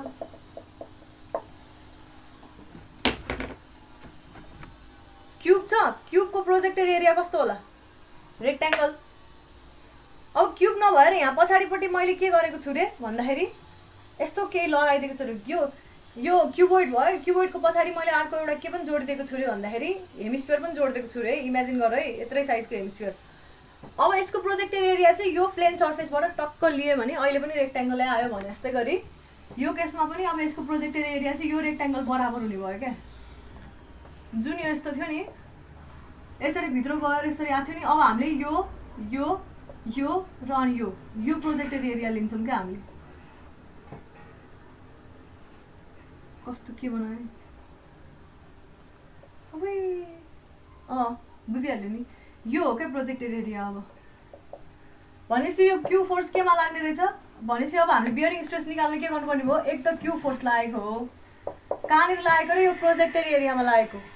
एक्चुअलमा त्यस्तो होइन, यो एक्चुअल कर्भ सर्फेस एरियामा लागेको। यो क्यालकुलेट गर्न महाभारत, यहाँबाट आउने स्ट्रेस झन् महाभारत। त्यही भएर त्यो नगर्नको लागि क्यू बाई के गर्नु भन्दाखेरि बियरिङ स्ट्रेसलाई केले इन्डिकेट गरिन्छ, मैले केले इन्डिकेट गरेको छु क्युबी है, sigma B is equal to Q by अब यो प्रोजेक्टेड एरिया। अर्को म ल्याङ्ग्वेज लेखाउँछु है, लेखाउन चाहिँ अलिकति ल्याङ्ग्वेज चाहिँ सुधो लेखाउँछु। प्रोजेक्टेड एरिया यो बेलामा के हुने भयो, यो प्लेटको थिकनेस टी हो भने यो भनेको के बराबर हुने भयो डायमिटर अफ पिन बराबर हुने भयो टी इन्टु डी पी र क्यू बराबर हो क्यू पी बाई टिडी हुने रहेछ फर्मुला यही हो फर्मुला है सिग्मा बीको ल लेखौँ है यो डायग्राम बनाऊ पहिला सुरु होइन यो होइन यो सेकेन्डमा बनाऊ बुकमा नै छ यो हुन चाहिँ है यो बनाऊ पहिला सुरु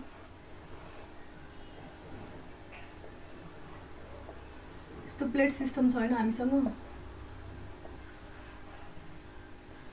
एउटा नट यहाँनिर छ अर्को नट यहाँनिर छ भनेदेखिबाट यहाँनिर फर्स्ट मैले पी लगाएँ यहाँनिर फर्स्ट मैले पी लगाएँ भनेदेखि कस्तो छ भन्दाखेरि सी र डीलाई मैले भने होइन रिभेट भन्यो यसलाई यस्तो यस्तो टाउको भएको रिभेट हो क्या र यो प्लेट ए हो यो प्लेट बी हो है the rivet exerts on plate A of force Q equal and opposite to the force T हैन त अनि यो कहाँबाट एक्सर्ट भएको भन्दाखेरि एक्सर्टेड फोर्स P चाहिँ एक्सर्टेड बाई द प्लेट फेरि यो फोर्स त खास त पीमा प्लेटमा लगाएको हो नि त होइन त्यो प्लेटमा लगाएको फोर्स चाहिँ यहाँनिर रिभेटमा क्यू बराबर हुन्छ मतलब त्यो पी फोर्स यहाँ पनि गयो भनेर बुझ्दा भयो बाई द प्लेट होइन अन द रिभेट अब भनिसकेपछि Q is considered acting on projected area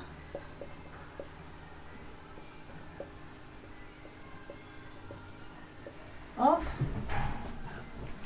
the cylinder ए यो त सिलिन्डर हुन्छ नि नट सर्कुलर छ भने राइट सर्कुलर सिलिन्डर भयो सिलिन्डर पुरा एउटै हो त्यसको प्रोजेक्टेड एरिया ठ्याप्प लगाएर त्यसलाई थिचिदियो कुनै एउटा प्लेनमा थिचिदियो भने त्यसले जस्तो सेप बनाउँछ त्यसलाई प्रोजेक्टेड एरिया भन्छ है cylinder of dia D and plate thickness T ल अब भनेपछि त्यसपछि चाहिँ त्यो डायग्राम बनाएर राम्रो सकिन्छ भने बनाऊ सकिँदैन भने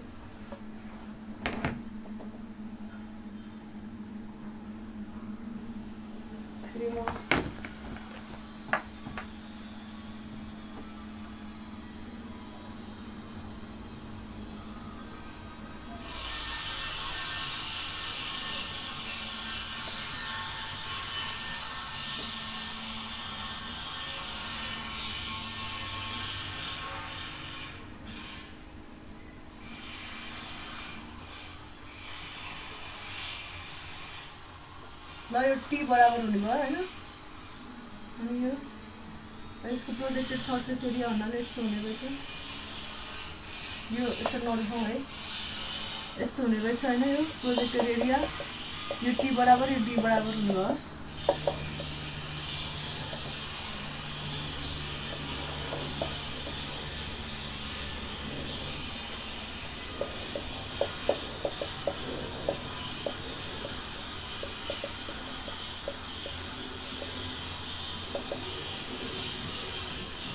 equal to Q upon TD is equal to P upon TD sigma B यो एक्सप्रेसन यसको साइडमा यो डायग्राम पनि बनाऊ यो नबनाइकन फेरि बुझिँदैन क्या यहाँबाट सेयर हुनु खोज्छ भने क्यू यता ल अब स्ट्रेन अब हामीले अर्को के छ अरे इन्डाइरेक्ट स्ट्रेस छ है इन्डाइरेक्ट स्ट्रेस भन्नाले बेन्डिङ स्ट्रेस र अनि टोर्सनल स्ट्रेस यिनीहरूको लागि च्याप्टरै छ है अहिले यसमा धेरै डिस्कस नगरौँ त्यही पनि अलिअलि बुझ्नुपर्ने कुरा बुझिसक्यो एक्जाममा टाइप्स अफ स्ट्रेस लेख भन्यो भने तिमीहरूले के गर्नु पर्यो डाइरेक्ट स्ट्रेस लेख्ने अनि त्यसपछि त्यही के अरे त्यसको तीनटा क्याटेगोरी एबिसी के छ अरे एउटा नर्मल अर्को टेन्जेन्सियल अर्को बियरिङ स्ट्रेस नर्मलको बारेमा थोरै लेख्ने, त्यहाँबाट लङ्गिट्युडनलको बारेमा थोरै लेखिदिने, अनि एउटा एक्सप्रेसन लेखिदिने होइन, सानो एक्सप्रेसन डाइरेक्टली लेखिदिने, त्यसपछि टेन्जेन्सियल स्ट्रेस लेखिदिने, डायग्राम बनाउने, केले इन्डिकेट गर्छ यो चाहिँ लेख्न बिर्सिनु भएन, अनि बियरिङ स्ट्रेस थोरै मात्र लेखिदिने। यो सबै महाभारत लेख्न पर्दैन है, यो लेखेर बस्यो भने भ्याउँदैन, धेरै मार्क्समा सोध्यो भने मात्र लेख्ने हो। यो एक्सप्रेसन चाहिँ लेख्नु, लेखेको राम्रो है। फर रिबेट सिस्टम भनेर लेख है, मतलब एक्जाममा डाइरेक्टली यो एक्सप्रेसन लेख्दाखेरि के को लागि लेख्यो हुन्छ नि त, मतलब केस स्पेसिफिक हुन्छ, त्यही भएर रिबेट सिस्टम भनेर चाहिँ लेखिदेऊ। मैले मेटेँ ल। अब अर्को के छ अरे, 1 नम्बर लेखेको थियो डाइरेक्ट स्ट्रेसलाई कि आई लेखेको थिएँ, आई लेखेको थियो होला है कि के लेखेको थियो है, जो चाहिँ इन्डाइरेक्ट स्ट्रेस भनेको डाइरेक्ट स्ट्रेसको ठ्याक्क अर्कोवाला नम्बर हो है। इन्डाइरेक्ट स्ट्रेस लेख्ने अनि एक्जाममा होइन, अनि यहाँभित्र इन्डाइरेक्ट स्ट्रेस लेख्ने, यसलाई पनि डिफाइन गरेर बस्नु पर्दैन। ए नम्बरमा बेन्डिङ स्ट्रेस, बुकमा सुधा छैन यो, त्यो च्याप्टरमा चाहिँ अर्को टोर्सन छ, सिधै यति लेखिदिने अनि चट्ट मार्क्स आयो। यसको बारेमा एकदम डिटेलमै पढाइ हुन्छ, पछाडितिर हुन्छ, बिमहरूको इक्वेसनहरू आउँछ, टोर्सनको पनि आउँछ है, त्यही पनि थाहा छँदै छ, यो मिनिङ पनि बुझिहाल्यो। अब स्ट्रेन हेरौँ है, बेन्डिङ स्ट्रेस भन्नाले बडीलाई बेन्ड गर्न खोज्दाखेरि बडीको बेन्डिङलाई रेजिस्ट गर्ने स्ट्रेस भनेको बेन्डिङ स्ट्रेस हो। बडीमा ट्विस्टिङ फोर्सेसको इफेक्टलाई रेजिस्ट गर्नु खोज्ने स्ट्रेस भनेको टोर्सन हो। त्यही हो। टोर्सनको जस्तै एउटा सिलिन्डर लियो अनि सिलिन्डरको साफ्टलाई लियो अनि यसरी घुमाउनु खोज,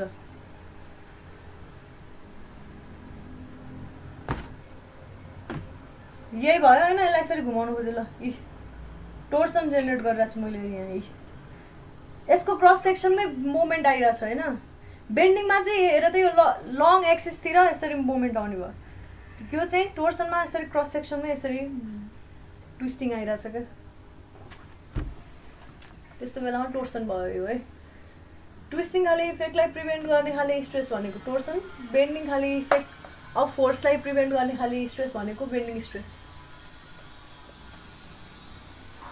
अब स्ट्रेन पनि हामीलाई थाहा छ, मैले स्ट्रेसलाई के भनेर लेखाएको थिएँ नम्बरमा, 1 नम्बर भनेर लेखाएको थिएँ। यो नम्बरिङ सिस्टमै छैन, मेरो बानी नै छैन। 1 नम्बरमा स्ट्रेस लेखेँ भने अब 2 नम्बर स्ट्रेन है। स्ट्रेन भनेको के हो, स्ट्रेन भनेको के हो थाहा छ नि है, change in dimension upon original dimension. Length होइन डाइमेन्सन भन न, लेन्थ हुनसक्छ, ब्रेथ हुनसक्छ, हाइट हुनसक्छ, भल्युम हुनसक्छ, जे पनि हुनसक्छ, लेन्थ मात्रै भन्नु, लेन्थ हो तर भल्युम त लेन्थ भएन नि फेरि, अथवा एरिया होला, एरियामै चेन्ज आउला। स्ट्रेन भन्नाले change in dimension upon original dimension, मतलब measure of deformation. Full definition लेखौँ, strain is the measure of deformation. कतिको बिग्रियो त, कतिको भाताभुङ्ग भइएछ, पहिला ओरिजिनल यस्तो थियो, अब कतिको बिग्रियो त, कतिसम्म चाहिँ इफेक्ट पर्यो भनेर हेर्नलाई स्ट्रेन मेजर अफ डिफर्मेसन भनियो है यसलाई। It is the change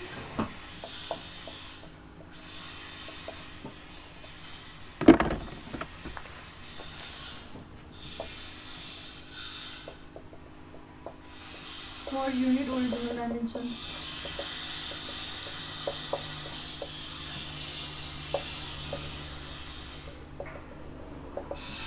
अब यो युनिट कति हुने भयो यसको, युनिट कति होला यसको,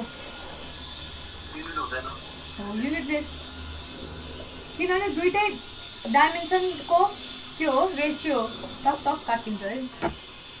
अब यसको टाइप्स अफ स्ट्रेन कस्तो होला त, कति खालको स्ट्रेस होला हामीसँग,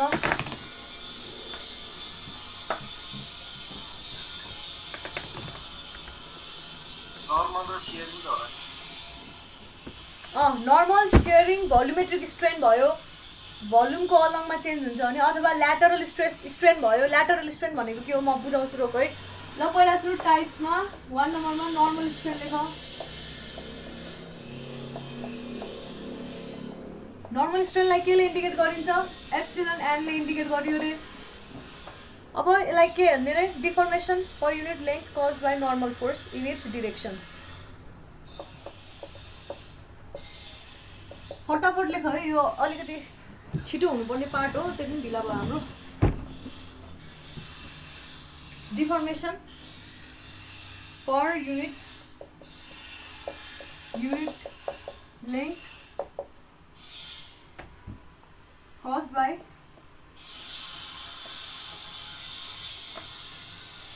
normal force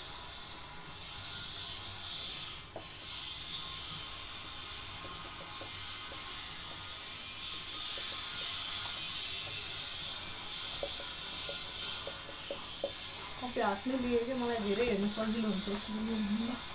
it's called normal strain हैन। यसलाई कसरी इन्डिकेट गरियो? अब यो कति खाले हुने भयो? एउटा। यसको पनि अब फेरि अन्डरमा हुने लङ्गिट्युडल स्ट्रेन।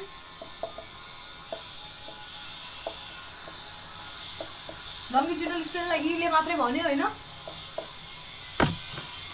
भनेदेखिबाट लङ्गिट्युडल स्ट्रेसको पनि दुई खाले हुने भयो। एउटा टेन्साइल स्ट्रेन, अर्को कम्प्रेसिभ स्ट्रेन। बुझे हुन्छ है। डेफिनेसन त्यति धेरै इम्पोर्टेन्ट छैन। एक्जाममा एउटा पर्टिकुलर सोध्यो भने जहिले पनि स्ट्रेन भनेको के हो अरे? यस्तो खाली इफेक्ट अफ फोर्सलाई रेजिस्ट गर्न आउने स्ट्रेन भनेको यो हो भनेर लेखिदिने हो सबै खालीलाई है। एकदम सजिलो डेफिनेसन। भनेपछि ई इज इक्वल टु के रहेछ भन्दाखेरि चेन्ज इन लेन्थ भनेको डेल्टा एल भयो अपन ओरिजिनल लेन्थ।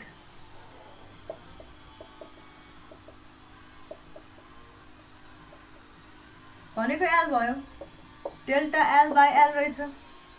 कुन केसमा? यो यस्तो छ अरे बडी हामीसँग भने यस्तो खाली सिलिन्डर छ अरे। यसलाई अब फोर्स अप्लाई गरिसकेपछि कस्तो हुन्छ होइन? यो चाहिँ डटेड बनाऊ है। पहिलाको स्टेटलाई चाहिँ डटेड स्टेट भन्नुपर्छ। पछिको स्टेट यस्तो इलोङ्गेट भयो, फोर्स अप्लाई गरिदिइरहेको छ यहाँ पी फोर्स है। र पहिला चाहिँ हामीसँग बडी यस्तो थियो क्या। तर भनेपछि यहाँदेखिबाट यहाँसम्म भनेको डेल्टा एल हो। डेल्टा एल हो नि होइन? पुरानो लेन्थ एल भइहाल्यो। पी फोर्स लागेको छ यो पोइन्टबाट यसरी। यो पी फोर्स यहाँनिर आइपुगेको हो। ल यस्तो हो भने भइहाल्यो। यो बुझ्यो है? मेटेर मैले लेखिरहेको छु नि। अब अर्को नम्बरमा के हुनु भयो? अघि मैले कति नम्बर लेखाएको थिएँ यहाँ? फेरि 1 लेखाएको थिएँ हो। के लेखाएको थिएँ? आई लेखाएको थिएँ भने अब आई आयो है। म त लास्टै चेन्ज गर्ने रहेछु कि यो नम्बरिङ सिस्टम चाहिँ है। सेकेन्डमा छ सियरिङ स्ट्रेन। यसलाई चाहिँ केले इन्डिकेट गर्छ भन्दाखेरि गामा अथवा फाइले। मैले चाहिँ गामा लेखेँ, किताबमा अलि अर्कै खाले छ है। यो चाहिँ स्ट्रेन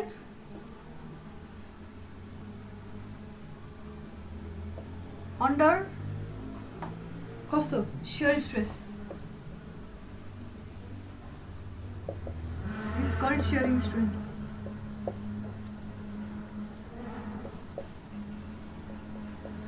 ल अब यसको लागि यसलाई डिनोट गरिएको छ एङ्गलले भनिसकेपछि अभियसली एङ्गलको मेजर होला भनेर बुझिहाल्यो। हामी त्यसको लागि एउटा कुनै बडी लिन्छौँ। पहिला यसरी रेस्टमा छ यो बडी, कम्प्लिटली इक्विलिब्रियममा छ। अब यहाँनिर टक्क यहाँबाट फोर्स कति क्यू भन्ने फोर्स अप्लाई भइसकेपछि यो बडी कस्तो भयो? ओरिजिनल स्टेट यस्तो थियो भने अब यस्तो भयो। यो ल देखिरहेछ? यो ओरिजिनल स्टेट यो थियो भने अब यो क्यू फोर्स यहाँनिरबाट यहाँसम्मै लाग्यो है। Point of application Q force लागिसकेपछि यसरी चेन्ज भयो भने हामीले यसको जुन यो फाई एङ्गल भन्छौँ यसको मेजरलाई नै के भन्यो? सियरिङ स्ट्रेन भन्यो। यो फिगरमा हेर्यो भने हेरौँ यहाँ नाम दिउँ है। ए बी सी डी नाम दिए भनिसकेपछि यो जुन ए बी सी डी थियो अब यो ए त ए पोइन्टमै हुन्छ। ओहो मैले ए पोइन्टै सारेको छु है। र यो ए पोइन्ट ए नै भइहाल्यो होइन? बी पोइन्ट ए पोइन्ट सर्यो, ए ड्यासमा गयो, यहाँ ए छ। बी र सी जस्ताको जस्तै छ र डी पोइन्ट डी ड्यासमा गयो है। अब बुझिन्छ नि है? भनिसकेपछि यो एंगल मेजर गर्नलाई tan phi लगाउ त tan phi = के हुन्छ p by b हो d d dash by cd हो बुझिरहेछ नि है or for हैन or मैले लेखेँ for if भनौँ न अझ if phi is very small एकदमै स्मल हुँदाखेरि tan phi is almost equal to phi हो कि हैन त्यही भएर phi is equal to d d dash by cd हुने रहेछ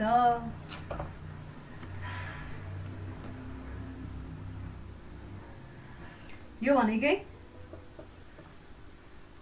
शेयरिङ स्ट्रेन हो ES पनि लेख्न मिल्यो यसलाई है ES लेख्दा नि हुन्छ है अर्को इन्डिकेसन हजुर त्यो p भनेको हैन tan phi = p by b हैन हो अनि p भनेको dc हुन्छ होला है p भनेको यो हुन्छ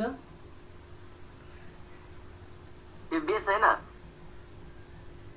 बेस भन्नाले के हो भन त मलाई तिमीले कुनै पनि ट्रायंगलको बेस भनेर केलाई चिन्छौ मलाई यति भन यो एंगल थीटा छ भने बेस भनेको जहिले पनि जुन एंगल छ दुईटा एंगललाई जोड्ने जस्तै कि थीटा एंगल छ भने यो थीटा एंगलको अबाउटमा तिमीले कुराहरु जस्तै कि sin theta cos theta tan theta calculate गर्दैछौ भने यो थीटा र अर्को जुन 90 लाई जोड्ने कुरा छ नि यो दुईटा एंगललाई जोड्ने साइड त्यो साइडलाई बेस भनेको बेसमा जुन साइड हुन्छ त्यसले दुईटै एंगललाई देखाइरा हुन्छ यो केसमा हेर यो थीटा भयो यो फाइ भयो यो 90 भयो भनेपछि यो b भयो यो p भएन हेर त यो ट्रायंगल अझ ठुलो बनाइदिन्छु नि त है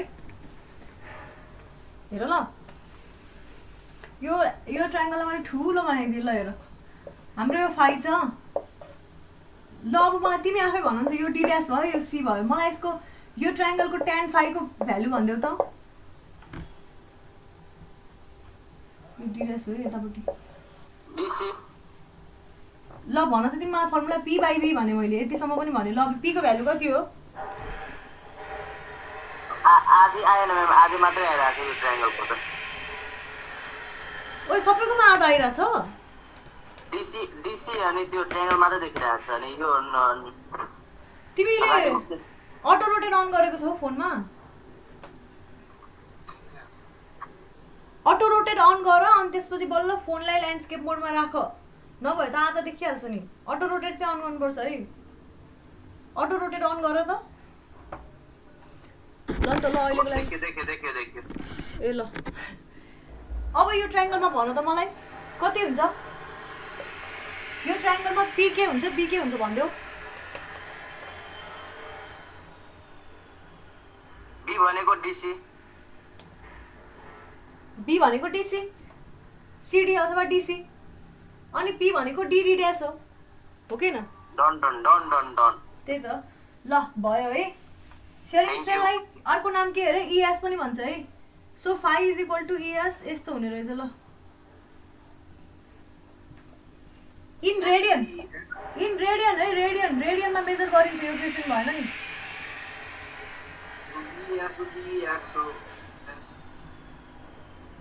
हजुर म 24 ए रोल नम्बर लिने बेला भइसक्यो है कति बज्यो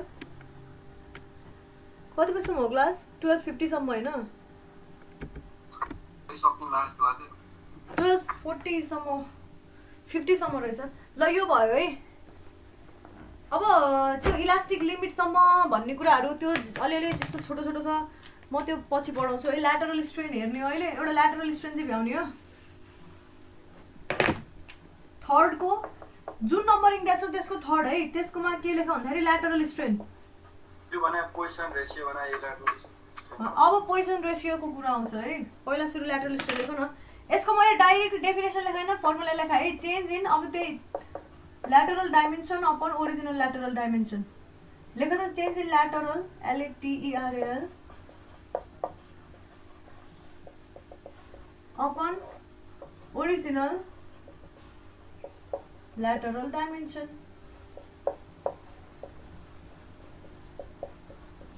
ले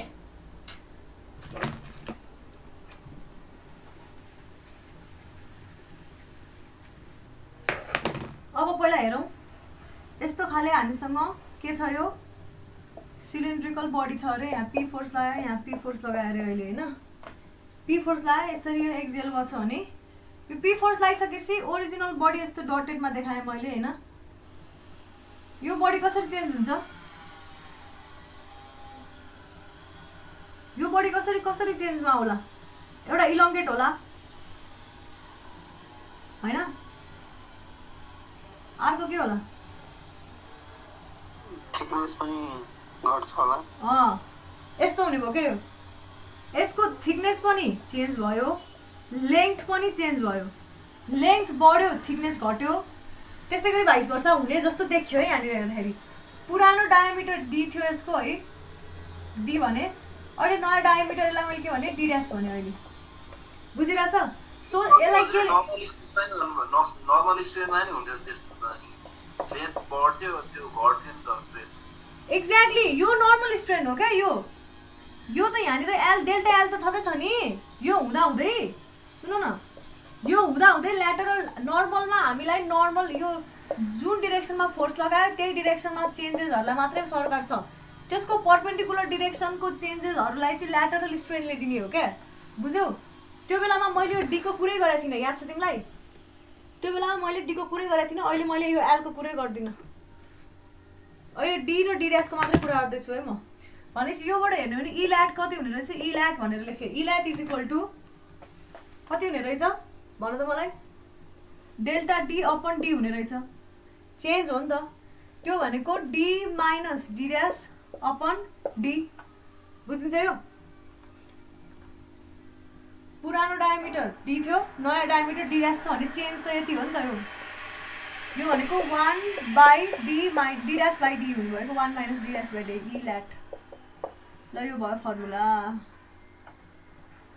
बुझिरहेछ। Change in lateral dimension upon original lateral dimension, lateral dimension अहिले हामी डीसँग मात्र सरकार छ, एलसँग सरकार छैन।